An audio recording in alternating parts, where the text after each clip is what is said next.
Welcome to Introverts Own Your Voice. I'm Tom Marcoux. And I'm Johanna. This episode is Secrets for Your Courage and Freedom from Rejection Trouble. Johanna, when was a time that you felt rejected and it cost you real trouble? There was a time when I suggested something to a friend and they said no. Now that's an interesting detail there, Johanna. When they said no, it could be all about their story. Mm-hmm. They might not be rejecting either your idea or you as a person, but they might be melting down next to you, which is a situation that happens a lot in modern life because we're all really impacted by too much to do. And many of us just really feel on the very edge of falling off because we feel so overwhelmed. Yes. So the idea here is we're talking about freedom from rejection trouble. Now, I'm not saying that you're going to reframe every time you feel rejected and say, oh, that wasn't a rejection.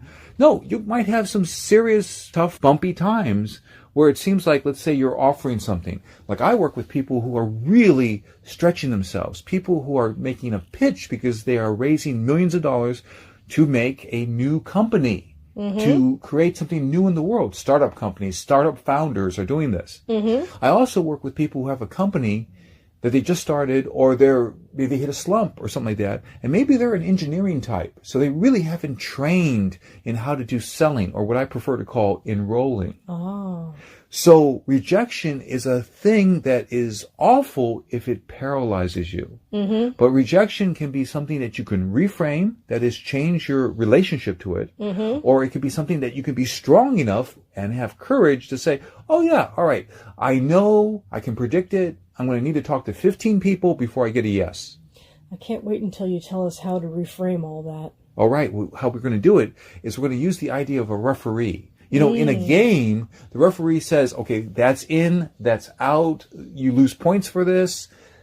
The referee basically identifies things. So I'm going to bring it down to the word ref. That's the nickname for a referee. R-E-F. And R, as you would guess, starts with reframe to no match and next. So the idea here is that we already kind of, with our conversation, Johanna, hinted at that sometimes people say no to you, not because of you or the product or the offering or you as a person or any of that kind of stuff. They are saying no because they're having a meltdown. They're having a private meltdown next to you. Oh, you don't know what can be in their life. Is what exactly. You don't know if they had an argument with their spouse that morning and they can't take it out on the spouse, so they take it out on you. Or somebody could be having a real tough time trying to take care of an elderly family member and they have no space for anything else. Yeah. Their attention is full. So they say, look, I'm not interested. Goodbye. Click. And it's like, wow, that seemed rude, but it wasn't really about you at all. So what we do is we say reframe to no match. Oh. There was no match there. Even if you know in your heart that this thing you're offering, or let's say you were doing a pitch, you know that this investor in front of you has invested in similar startup companies. But if they're going through a divorce, they may be no match at this moment. So you come back around maybe 2 weeks later. Tom, I need you to be more clear on what you mean by no match. No match actually applies like 3 different ways. One is definitely they're not a match for your offering. That could be that they can't afford it or they have no interest in it. But no match could mean temporary no match, meaning they're not in the mood. They don't want to talk to you now. They don't have the energy. They have a crisis, a health crisis in their own body or in a family member. So they're no match. The thing is, there are some people who are no match. Some people have a long sales cycle. I've had clients who came to me, they were in the middle of somebody else's program. It didn't turn out the way they needed it to. And then they remember their conversation with me and they go, wait a minute, what he was talking about really makes sense for me. But now I'm free of that other program. So no match can mean a lot of things. But the most important thing is we're reframing it is not, I'm doing something wrong, I'm not good at sales. We're reframing it away from that stuff. And now we say no match and next. You see, reframe to no match and next, which is temporarily for this person here, next. And it's very important. I have a phrase that I've taught my clients and audiences.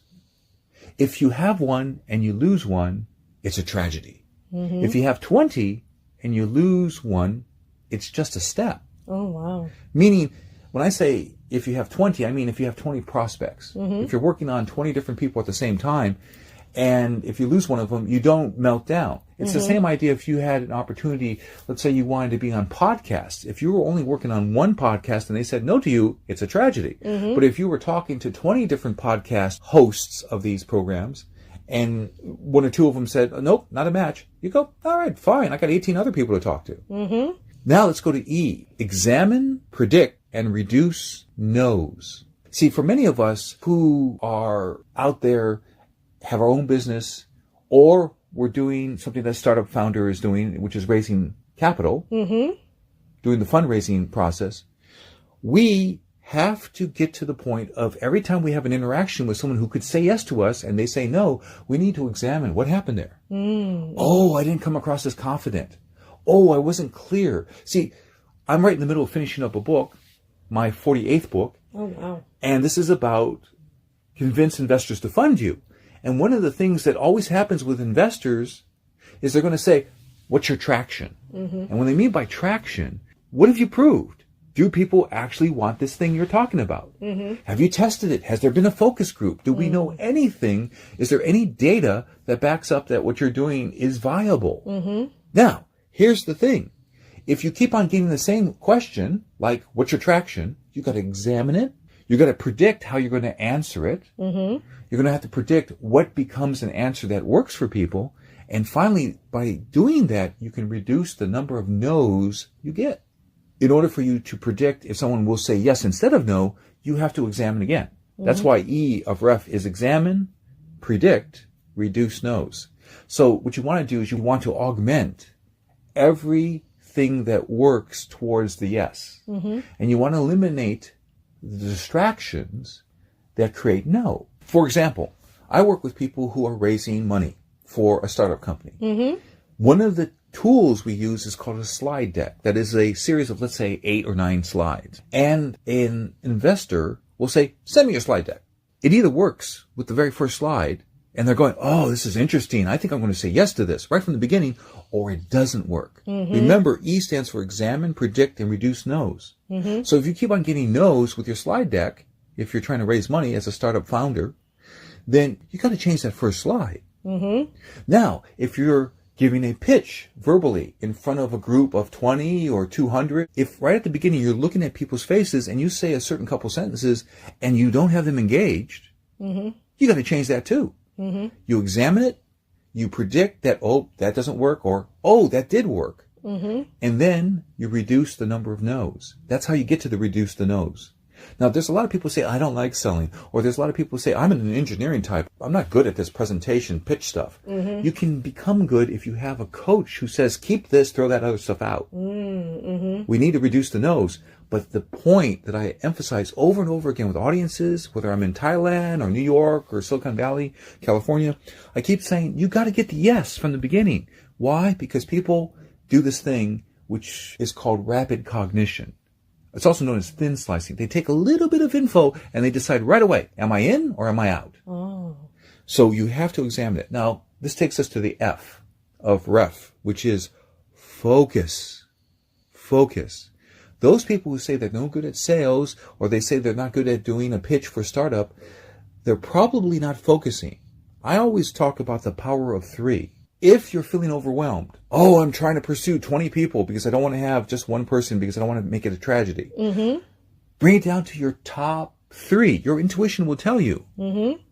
I'm always asking my clients, all right, who are the top 3 most likely people who will say yes to you? Let's concentrate on them. Focus. Steve Jobs said that he wasn't just proud of what they accomplished over there at Apple. He was proud of what was so-so or okay projects that they let go. Focus. Focus is not just about what you choose to do. It's about what you choose not to do. Let that stuff out of here. Power of 3. Also power of 3. If you know, this goes back to E, examine, predict, reduce no's.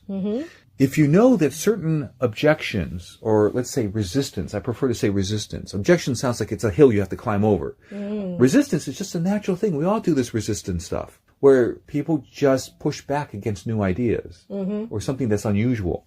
So if you're getting some resistance, then you say, if they say this, then I say A or B or C. Power of 3 again. A, B, or C.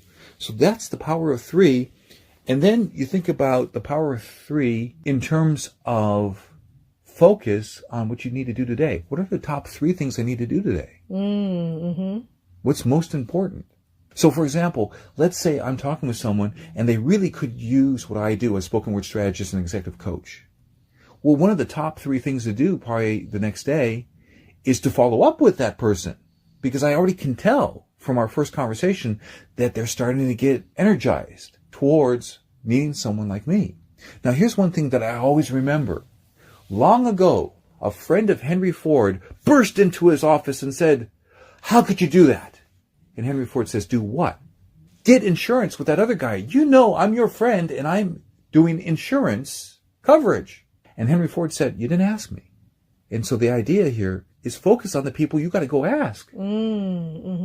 They're not going to call you up and say, "Oh, I need what you're offering," or "Oh, I want to invest in your thing," if you don't go and ask them saying, "So, how's it going? Are you leaning towards being one of our advisors, or are you leaning more towards investing?" And you ask them what's going on with them. Or you might ask them this, and this is part of focusing. These kind of questions that I help my clients rehearse. In order for you to know that it's a match to invest in my startup company, what has to happen?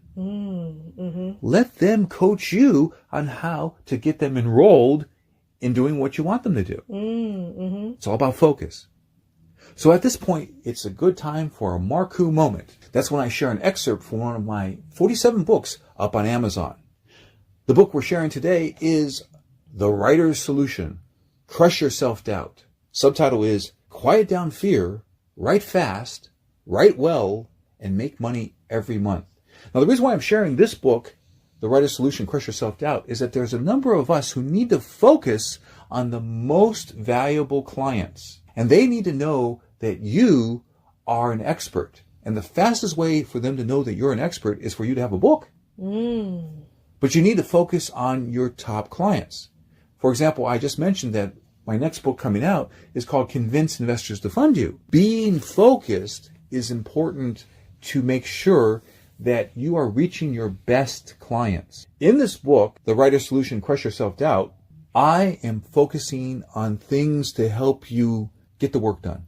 I mentioned that I deal with fear, and on page 20, I talk about that I have a criteria for excellence for each book. And that is, I need to answer these 3 vital questions. Am I telling the truth? Can this help someone? Can I express this in a brief and clear way? Now, if you're writing a book, and if you can answer yes to those questions, are you telling the truth? Great, that's value. They need that. Can this help someone? Can I express this in a brief and clear way? That is helping you. And in fact, it says here on page 20, another good question is, am I focusing on serving my target market? So when you think about what book you would bring out, you're thinking very specifically, what do they need? What are their problems? What do they want? So this book, The Writer's Solution, Crush Your Self-Doubt, is for writing nonfiction.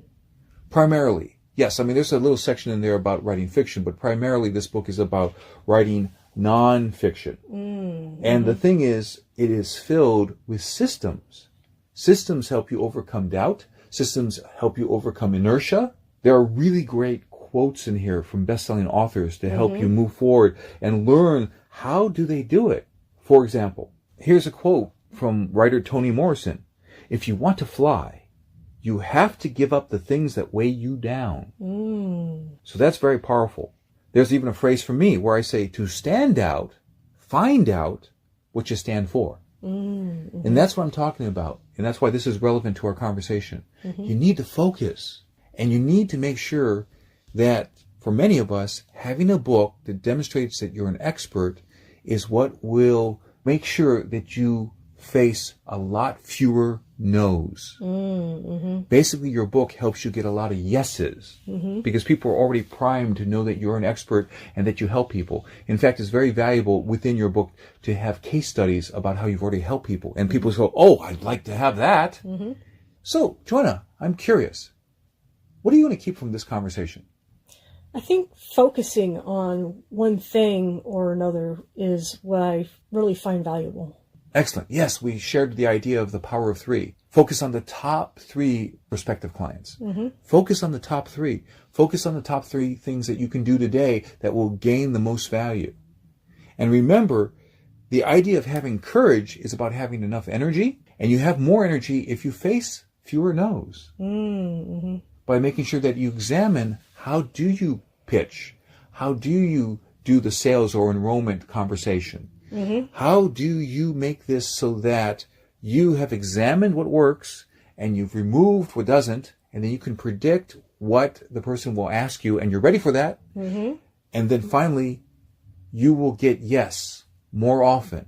And that will raise up your energy, and that will certainly make the idea of rejection just a quiet voice in the background. Thank you, Johanna. Thank you, Tom. We're glad that you got to hear this message. And often, I'm able to help people in other ways. For example, they ask, Tom, what is it that you do? And I reply, I'm Tom Marcoux, spoken word strategist and executive coach. I help people really connect and get yes. I help them with their speeches, pitches, video marketing, and networking. My background as a feature film director means for decades I have helped people pull out their best performance. And you can find me at getthebigyes.com. For articles and videos, go to getthebigyes.com. Also, visit yourbodysoulandprosperity.com. We're glad that you heard this broadcast, and we invite you to Click to subscribe. and then you'll be supporting me and Johanna and our message. And so now remember, Introverts can show their best self with strategy. I'm Johanna McLeod. I'm Tom Marcoux. Thank you. Be well. Bye.